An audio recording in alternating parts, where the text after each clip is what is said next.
So I'm very often asked about sort of what are the secrets of the Alliance. What if another university wanted to start a similar initiative, what would be the ingredient to make it successful?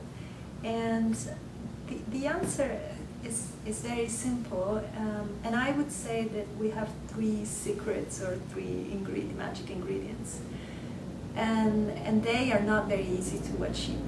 So the first one is that you cannot start anything like this without a prior very strong mutual knowledge between these universities. That is to say that this is not something that could be decided overnight by two presidents who meet, even with strong financial encouragement and support from a third party.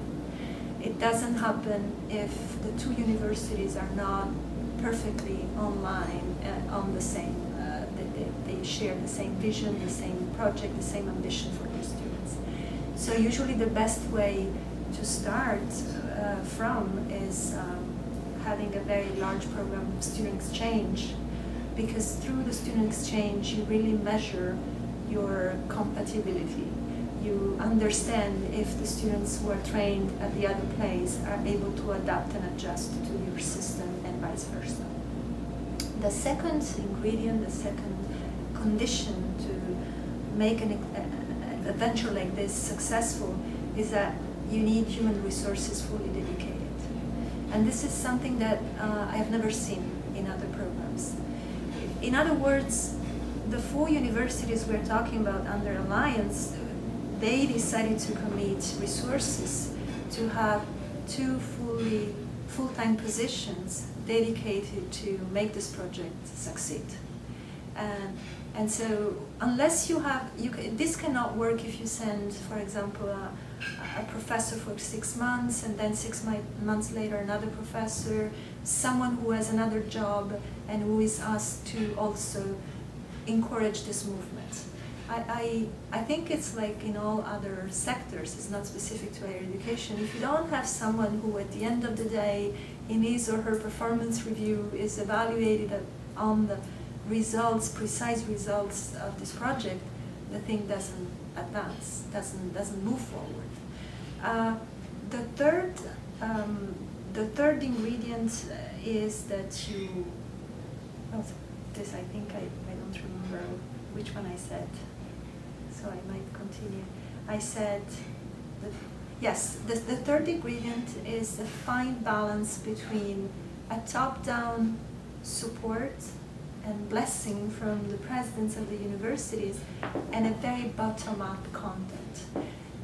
Again, if the 4 presidents of the universities decide, sit down, discuss and decide what the program will look like over 10 years, what are the actions and the projects and the research access, etc., it doesn't work. Because simply we're talking about academia, where faculty need to take ownership of this initiative. So the way we work is that we have an institutional frame that allows project to become true, but the project themselves come from the bottom, if I may say that, faculty on the bottom, in the sense that we launch calls for initiatives and faculty apply. And if projects work, then they will be adopted by the top. And that makes the Alliance sustainable, relevant, faculty are happy with it, and the most important thing, it makes it flexible.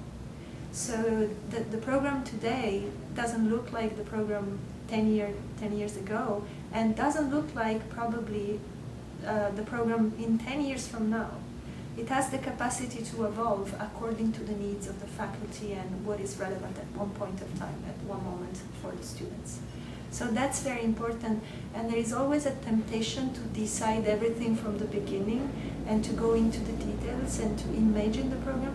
And I think the cleverness of those who created this program was precisely not to do that, but just say we have a basis to facilitate router, a platform, an incubator, you call it the way you want to call it, but we are there to support others